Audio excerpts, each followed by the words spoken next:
ঢাকা মাওয়া এক্সপ্রেসওয়েতে Dhaleshwari toll প্লাজায় বেপরোয়া যাত্রীবাহী বাসের ধাক্কায় একই পরিবারের 4 জন সহ মোট 6 জন নিহতের ঘটনার মূল হোতা বাস চালক মোহাম্মদ নুরুদ্দিনকে গ্রেফতার করেছে র্যাব।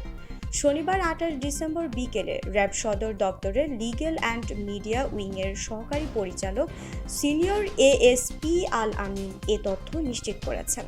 তিনি জানান, ঢাকা মাওয়া এক্সপ্রেসওয়েতে ধলেশ্বরী টোল প্লাজায় যাত্রীবাহী বাসের ধাক্কায় 6 জন নিহত হওয়ার ঘটনায় দায়ী ঘাতক বাস চালক মোহাম্মদ নুরুদ্দিনকে শুক্রবার 27 ডিসেম্বর রাতে নারায়ণগঞ্জের সিদ্ধিরগঞ্জ থেকে ঘাতক চালককে গ্রেফতার করা হয়। তার বিরুদ্ধে আইনি ব্যবস্থা প্রক্রিয়াধীন।